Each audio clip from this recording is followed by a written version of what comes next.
Assalamualaikum warahmatullahi wabarakatuh. Perkenalkan, saya Fajar Nur Isro dengan akronim 24 akan memaparkan dan menjelaskan sebuah rangkaian yang saya buat, yang dimana rangkaian itu terdiri dari voltage, maksudnya sumber tegangan, sebagai sumber tegangan, dua trafo sebagai bagian dari output, dimana bakalan ada lilitan sekunder dan lilitan primer. Terus ada 4 dioda, 5 dioda. 4 dioda itu terhubung dan 1 dioda lagi sebagai tambahan. Selanjutnya ada kapasitor dan resistor sebagai beban. Selanjutnya akan dijelaskan di video selanjutnya. Ya, kita masuk rangkaiannya, dimana rangkaian yang saya pakai ini pertama, mulai dari kiri itu ada sebuah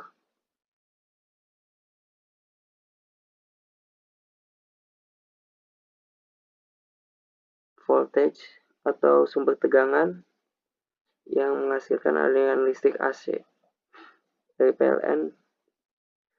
Terus dengan parameternya, misalnya yang saya gunakan ini kan sine dengan tadi amplitudenya 200 dengan frekuensinya 40 dan resistansinya 0,0001.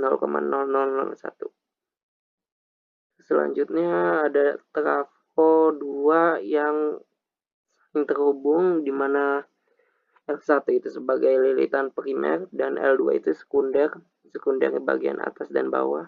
Nanti saya cek. Yang sebagai kopling sempurna atau ideal transformer. Fungsinya itu sebagai menurunkan tegangan dari ratusan volt menjadi lebih rendah belasan volt lah, sesuai perbandingan lilitannya. Selanjutnya ada bridge atau jembatan dioda, ada 4 nih. Terus kapasitor, terus R1 itu resistor atau beban lah, resistansi lah. Terus D5 itu dioda tambahan sebagai pengaman arus atau bisa juga variasi simulasi. Selanjutnya untuk pembagian tegangannya, ini dicek aja dulu di kan. Nah, ini tegangan yang saya dapatkan untuk lilitan sekunder bagian atas itu segini.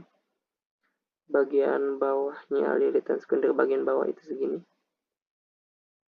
Variasinya.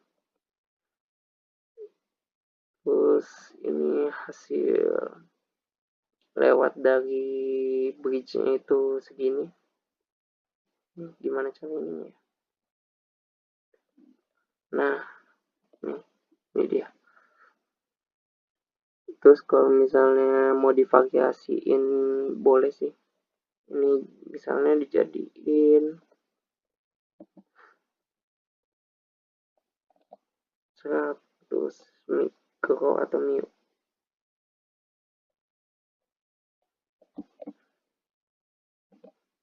Bakalan jadi kayak gini.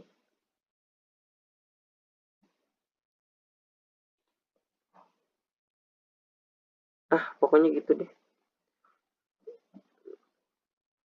Ada sedikit ke bawah gitu tadinya puasaan kayak gitu.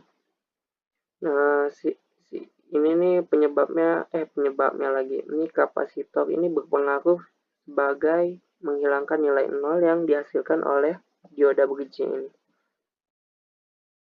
Terus kita lihat apa aja yang perlu dilihat. Bentar ya. Yang perlu dilihat itu tegangan kapasitor, Zener, dioda tambahan. Kayak gini dioda tambahannya. Sekundernya kayak gitu tadi. Kapasitornya kayak gini.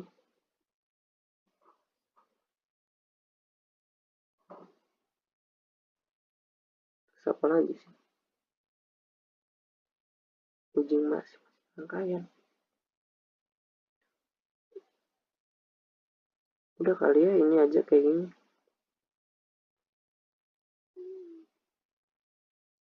Ujinya apa aja sih?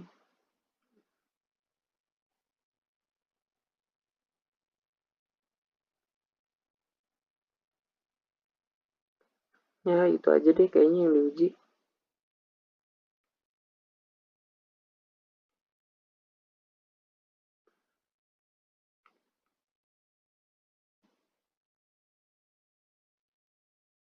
Iya, intinya aja yang diuji. Untuk pembagian tegangannya kita kasih tahu mulai dari tegangan primer ini berupa AC yang dari ini nih voltnya yang tidak langsung ke bebannya. Terus ada tegangan sekundernya ini besarnya tergantung rasio lilitan sih. Ini kan yang saya pakai kan rasio 100:1 nih. Terus ada tegangan setelah dioda bridge itu misalnya misalnya ya tegangan dioda ini kayaknya sekitaran 22 deh. 22 sampai 31 VP atau enggak 29an lah voltnya. Terus tegangan setelah kapasitor hampir rata sih, mendekati tegangan puncak ya. Hampir mendekati tegangan puncak sih. Ada sedikit ripple denyut yang tadi tuh yang saya bilang kalau misalnya ada kecil-kecil gitu tuh. Enggak kecil sih, lebih ke arah bawah dikit aja, ke bawah dikit. Denyut lah, denyut atau ripple. Terus ada tegangan untuk pembagian tegangan R1. Udah sih itu aja deh. Intinya mah cara kerjanya itu F1 ini mengarah ke trafo, menurunkan AC misalnya ini kan 200 volt jadi AC rendah di sekitar sini tuh jadi 22 volt 20 volt. Terus ada D1 D4 itu untuk mengubah AC-nya ini rendah menjadi DC berdenyut. Terus ada C1-nya itu untuk katakan jadi DC yang stabil lah. Terus R1 itu sebagai beban untuk menerima tegangan DC itu. Jadi kayaknya itu aja sih. Sekian, terima kasih.